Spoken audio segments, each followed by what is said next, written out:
We are most pleased to have Clementina Marinoni here from Technical University of Milan, head of HR projects there. And we are happy because Clementina is one of the major experts who has been working in the work group developing the e-Competence framework, and also the continuing projects determining the e-jobs, the e-skills necessary, and all the developments. So we are most eager to learn about the European experience and how we could use that.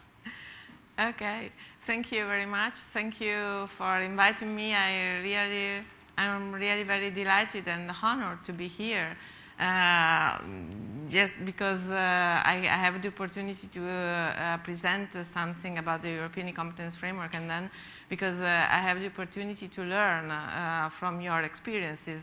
And it's really very interesting because I'm realizing that your problems are the same as in Italy and in other European countries that we are working with. So on one hand, we have to be worried and we have to be focused on, but on the other hand, we see that problems are everywhere the same. So this is something that can help in some ways. So, but get back to the ECF, the European e-Competence framework. So I was asked to present a little bit the framework and the experience, how we could develop it within the European context, and why it was required, and some applications. I know that several of you already know the European e-Competence framework, but I hope to add some further information. So, the target groups. First, it is addressed, of course, to ICT practitioners, but not only to practitioners or to professionals, but also to managers.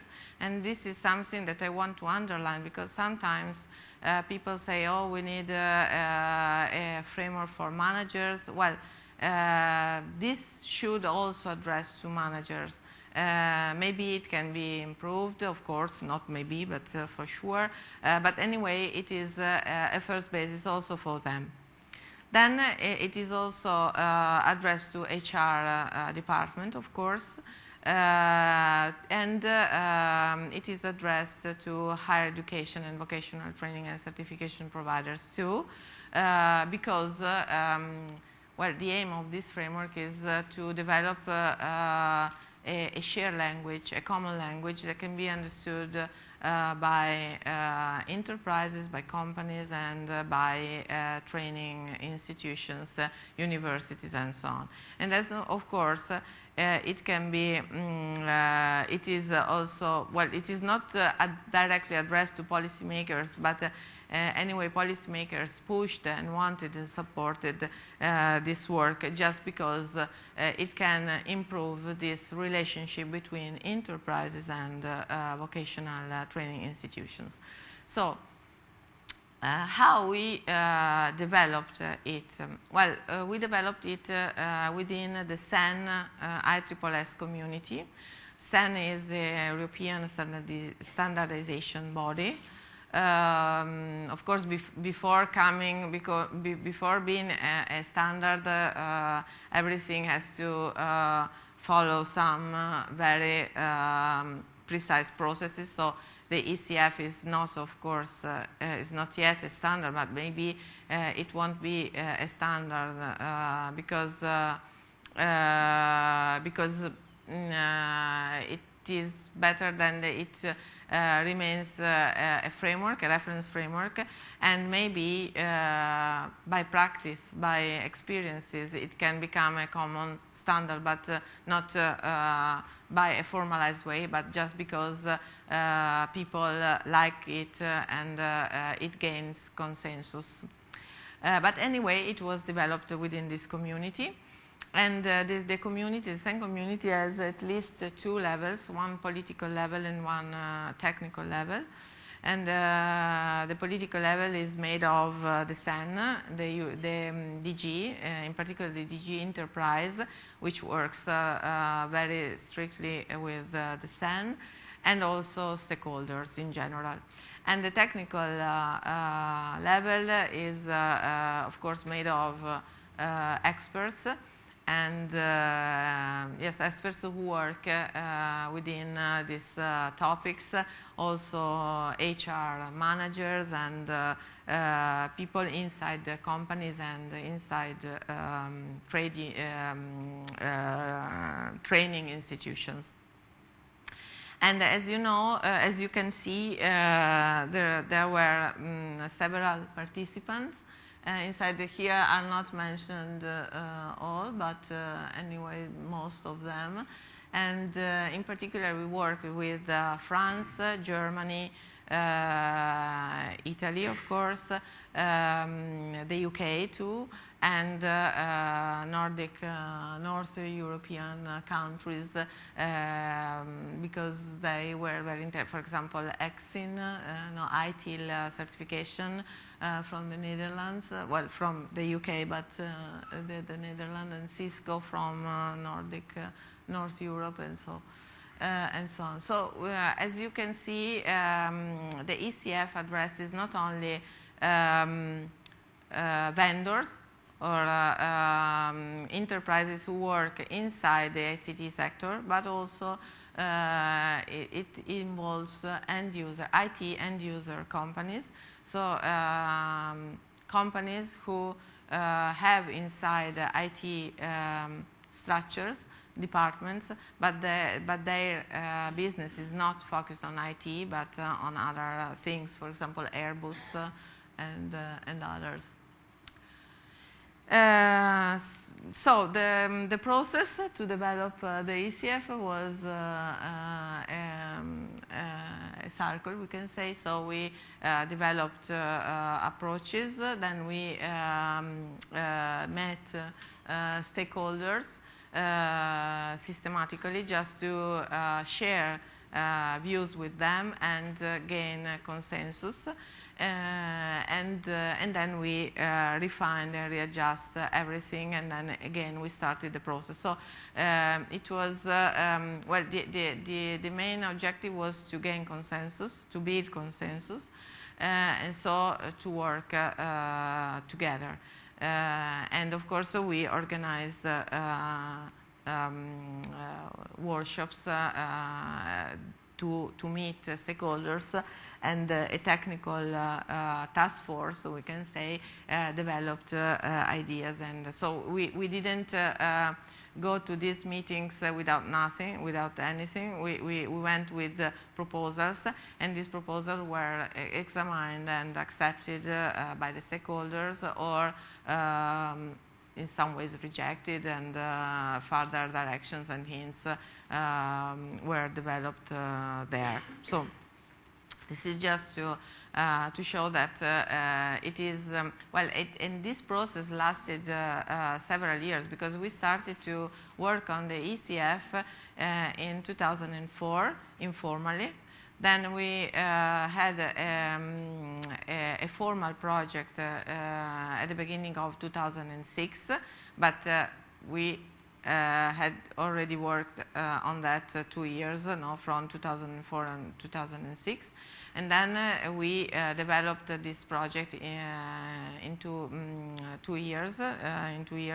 So it finished in 2008, the first version of the ECF. So it was a long process, and because the most important thing was to share views with everybody, and to agree on that, and because the aim was to share a common language and a common understanding of everything.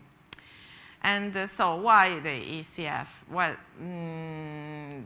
the answer, I think, that is quite clear. So the IT sector or IT subjects are not very homogeneous within among countries. IT practitioners are not regulated professions, and so countries and enterprises realized that it is very difficult to work with each other, without sharing a common language, a common understanding. Then also practitioners, IT, even students, couldn't be recognized between different countries. The European Qualifications framework started to be developed too, and so there was a reference framework, but very general. And at the beginning, it was not clear whether it addressed only universities and training institutions, or also enterprises. So there was much confusion among different stakeholders from companies, from enterprises, but also from training institutions and universities. Mobility of people, so there were several problems, and so stakeholders started to push the DG Enterprise to provide them with something that could be useful for training, but also for business. And in fact, the European e-Competence framework was born first of all within the enterprise, the companies community, to share a common language to understand between vendors and users, customers, and providers. And then, of course, we realized that it could be very useful also to speak with training institutions. And in fact, this is, I find this picture, well, it's quite complicated at the first glance, but it's quite interesting because the triangle in the middle represents companies. So at the top there are HR strategies, then job profile descriptions, and position descriptions related to employees. And on the right side, there are some actions that companies have to carry on inside. So at HR, at the strategy level, there are companies' needs, and they have to understand needs. Then in the middle there are career paths definition, and then even assessment to individuals and training. So the bottom is related to employees, and the top is related to strategy, of course. And we can see that the 4 dimensions of the ECF can help to understand each of these levels and each steps. So dimension 1 of the e-Competence framework, it is related to the process: plan, build, run, enable, and manage. And dimension 2 is related to different competencies and their descriptions, and so they can help companies to develop strategies and also to define job profiles. At dimension 3, competencies are developed on several levels, in line with the European Qualifications framework, of course. And this dimension can help, again, to define job profiles, but also to start to define assessment for individuals and training paths. And dimension 4, knowledge and skills, is the dimension that can really provide us with tools for self-assessment, for assessment, and for developing training initiatives. And in fact, we realized from the beginning that this dimension for knowledge and skill could be the real bridge between companies and training institutions, universities, and so on. In fact, I have already said that the European e-Competence framework has been developed within companies, and so at least dimension 2 represents companies' needs and organizational competencies. They are not individual competencies. But when we start to move to dimension 3, as here, we start to, because dimension 3 is developed on different levels in line with the EQF, we start to approach to individuals, we can say. And with knowledge and skills dimension, we have just the items to develop training measures for people. And it is interesting because, well, dimension 4 has been developed in another project, in the next project to develop the version 2 of the ECF. And we provided just only examples. But now we are working with the Italian provider for USIP. USIP was mentioned before in another presentation. And we are realizing that USIP is perfect to fill in this fourth dimension related to knowledge and skills, because USIP has a very high granularity. And so this is an interesting project that we are developing at local level, but of course our provider, ICA, Italian provider, wants to present this work also to CEPIS, who is a European organization representing USIP, because this is a very interesting finding. We can relate such two frameworks to speak with each other.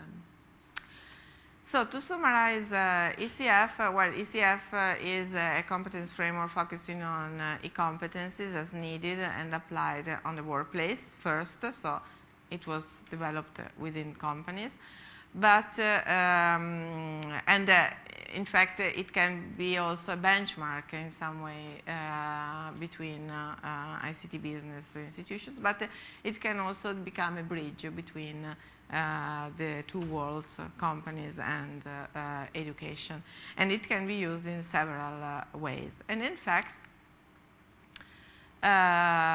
it has been started to, it has been applied in some countries. And for example, in France, SIGREF, which is the company association, a club, they prefer to call it a club of IT and user companies, both large and small. SIGREF has his referential, they call it referential, so it's their reference for job profiles and competencies, and they have started to map their reference onto the European e-competence framework, and now their profiles are completely filled in with the competencies from the European e-competence framework. This is just an example. The same has done by Germany. In fact, they have job profiles who now are in line with the ECF. And it's interesting that the method used by France and Germany is quite similar, and this in some ways confirms that the ECF is really can really be a common language, because just as the EQF on the other hand, because also the EQF helps countries to understand each other, and so we used it, and we realized that it's very useful if you read it, if you learn it in depth, because it's a little bit complicated at first. But and the same, the ECF. Then we in Italy, we carried on a survey on green IT, and we used the ECF as the reference for the competencies to be analyzed within SMEs. So it was a very useful tool because it was already there, and we had just to go to SMEs and ask them which were their competencies and if they included green IT inside, etc. But there was a platform, very clear platform to. Then we also are working on certifications, both with the Italian provider of USIP, as I have already told you, but also with the region, Lombardy region, because we are developing a system of certifications of competencies acquired in non-formal, informal learning environments, so acquired on the job mainly. And the ECF concerning IT, because this project is related to all the fields, the topics, etc., not only to IT, but concerning IT, we are using the ECF together with USIP in the way I told you before.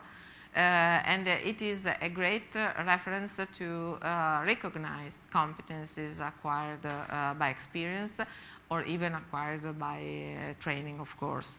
So it is a reference, a very interesting reference. And then there are other initiatives. Airbus, for example, has developed, has used it to readjust their job profiles and also training courses planned inside the company.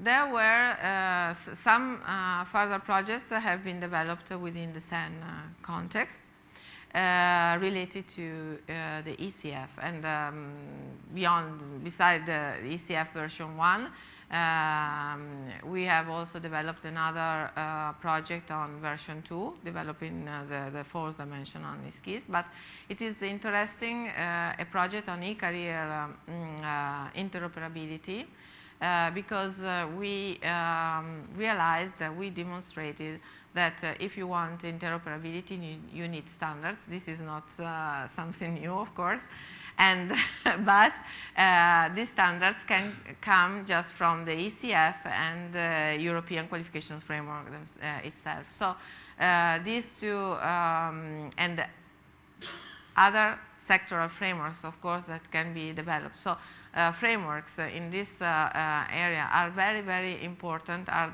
really the basis to develop interoperable e-career services. So relation between qualifications and career needs or recruitment requirements and so on. So if you push a button, you should you should be able to find everything related at a European level, even your self-assessment. And this is a dream, but Commission has started to think about that, and the frameworks such this one are a good basis, the basis. And then we are also developing further three further projects: the e-job profile framework, the ECF into SMEs, small and medium enterprises, and another project, a new project related on Euromed. So a project which wants to relate South European countries, so not you are, and Mediterranean countries. And so just a look at these three projects. So the first project on e-profiles, it is started some months ago, and it will be finished, I guess, after summer. But also before summer, I think that they have to provide a report. And these are the profiles that they have started to identify. But I think that the most interesting thing is not the list of profiles, because they can change. I prefer to speak in terms of competencies when we speak in terms of reference, of frameworks, of standards, and so on, because profiles are really very related to different contexts, even to different companies. So it's very dangerous. Even so, I know that this is the most the trend. So everybody speaks in terms of profiles. Even Italy is very strong related to profiles, but now Lombardy region is a little bit going beyond this concept. But so I think that more than job profiles, it's interesting the method to build job profiles, because if we share a common method to build job profiles, then it is easier to understand, again, to understand each other, even though job profiles are different from country to country or even from company to company. But if we share a method, then we can better understand everybody. And so they started to identify what job profiles can include. And of course, beyond the title, they want to include a generic definition. And I think that the expected deliverables is the most interesting point of this method, because you have to identify, you can identify your profile in terms of the deliverables, the outputs this profile has to provide. And so this, I think that this is quite interesting. Then, of course, a list of competencies coming from the European e-Competence framework with levels. And this is, I think, a very interesting and critical point, because have we to define also, do we have to define also the level of the profile, or it is enough, is it enough to have levels related to competencies? This is a question. If we want to add, to give, to assign a level to profile, we have to understand how to organize, how to measure, how to count the levels of each competence, because competencies can have different levels, of course, inside a profile. So this is a quite critical point. And then other things, a list of requirements to perform the role, and I think that this is very context related, and then interfaces with other jobs. So this is the method. I think that it's quite interesting. It has to be improved. For example, we should include measures also, measure. And in fact, we'll see that in the other project, trying to implement the European e-Competence framework into SMEs, we realized SMEs asked us for measures, methods. So they found the ECF very interesting, but maybe we have to include also a system of measure of metrics. And the same here. So this is what we are doing with the ECF concerning profiles. Concerning the ECF, the European e-Competence framework into SMEs, well, the objective was to arise awareness among SMEs, because you know SMEs are not very interested in such tools. They don't understand very well why to develop people and their competencies and so on, because they are very focused on business, and so it was very important to understand to what extent they were interested and they were aware of such tools and their potential, so how to identify their needs, and then also certifications, because again, both large, but above all, small enterprises are not very interested in certifications. I can say that are not interested at all. But of course, certifications, on the other hand, could be a good tool to improve and to share again a common language with vendors and users. So we wanted to understand such things, and then the outcomes were an update, a proposal for updating the ECF according to the needs, the requirements of small enterprises, and then an easy tool for e-competence needs analysis coming from, of course, the ECF. So the ECF, but the ECF related to some clusters we have defined according to European associations of SMEs who had already developed such clusters. Clusters are pioneers, innovative gazelles, and enablers. And so we try to see whether there are some relationships or correlations between the ECF competencies and these categories and these clusters. And if yes, we are still studying because the project will be finished in spring, early summer.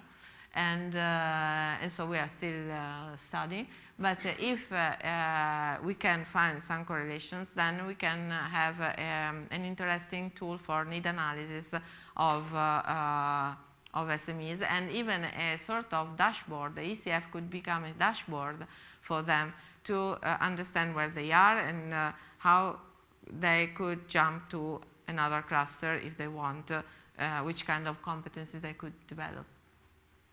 And then an initial chart which relates certifications, interesting for SMEs, sorry.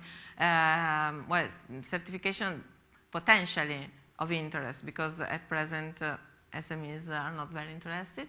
And related this certification to the ECF and its levels.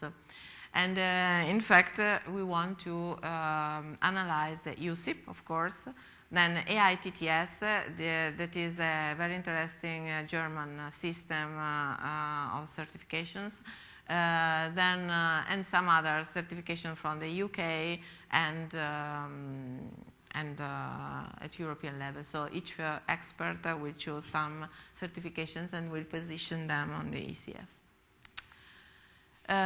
So the target groups are, as I told you, SMEs, but especially micro enterprises from 1 to 10 employees.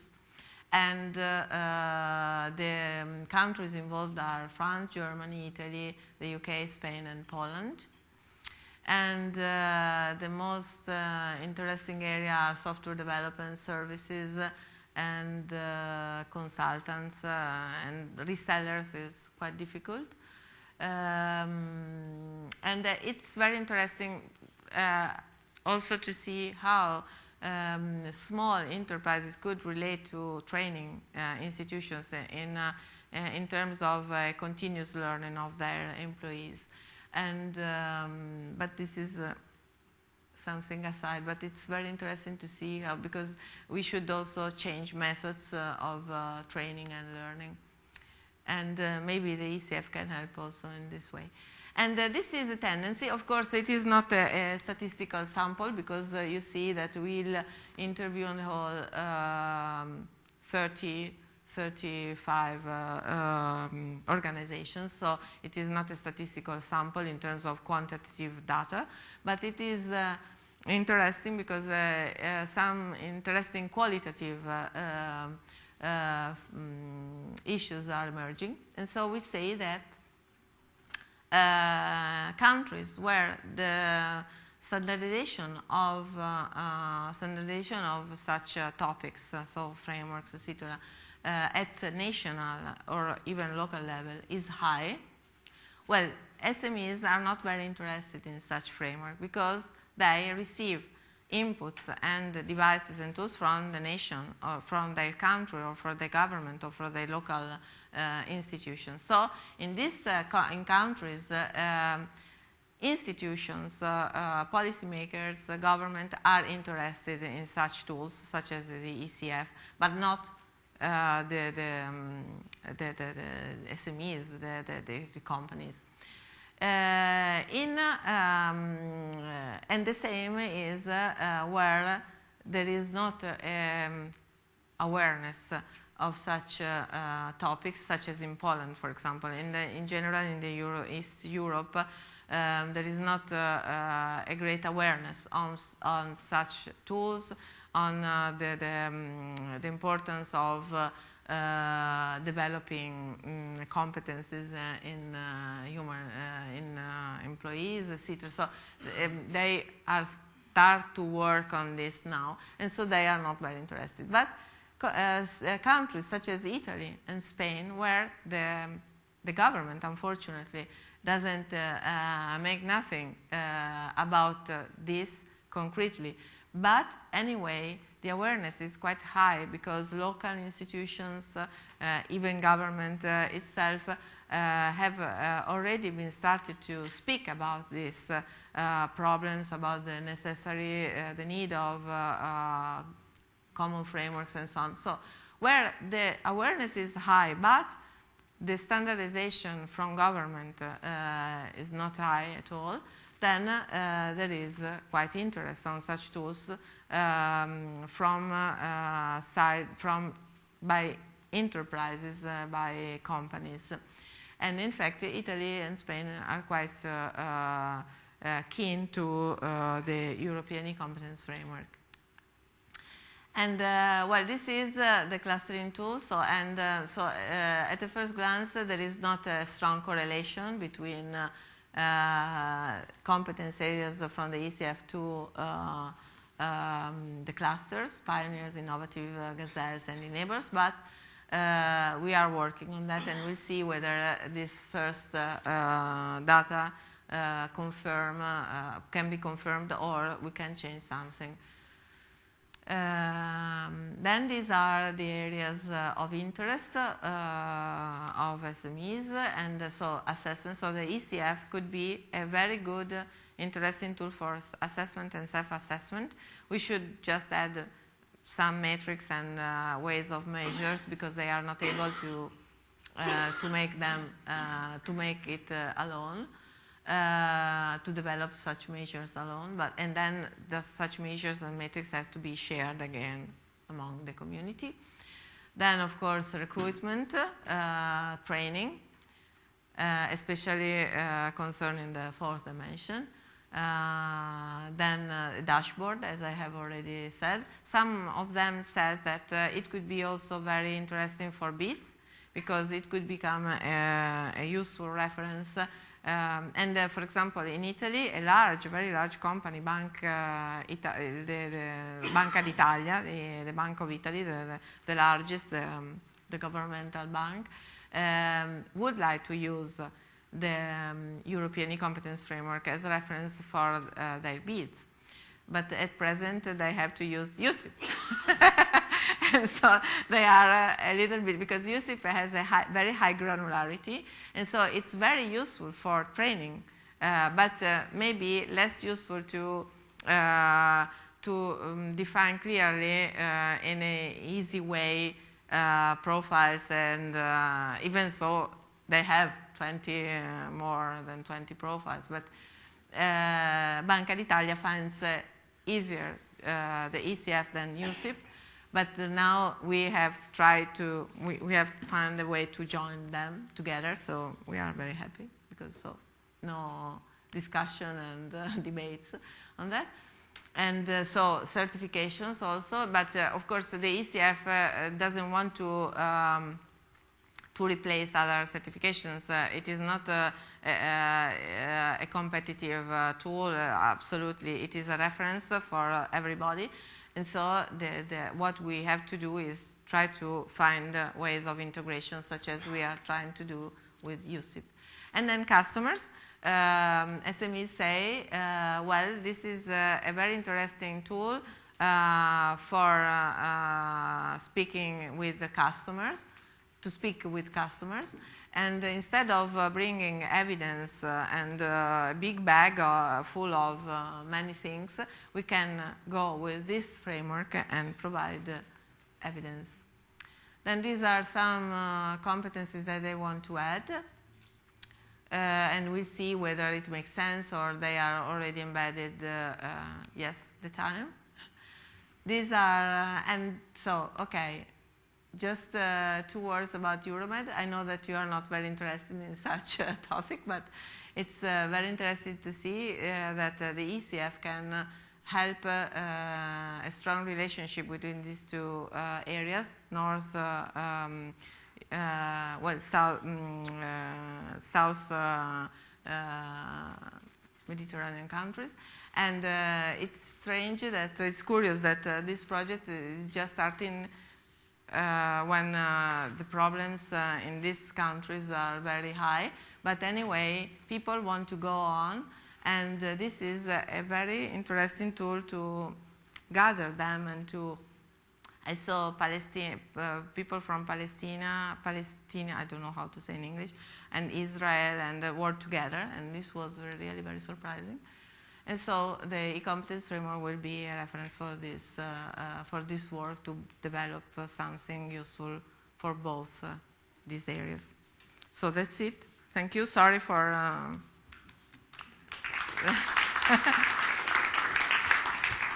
Thank you. Thank you very much. Okay. If I may steal the time for one question and then leave all the other discussions for the lunch, for what we have plenty of time. Please. In English. Better.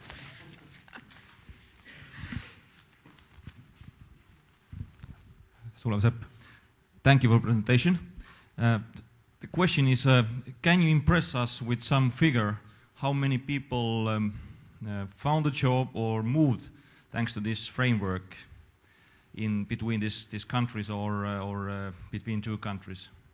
Do you have some Yes. some data? No, actually it's too early because it's true that the first framework finished in 2008.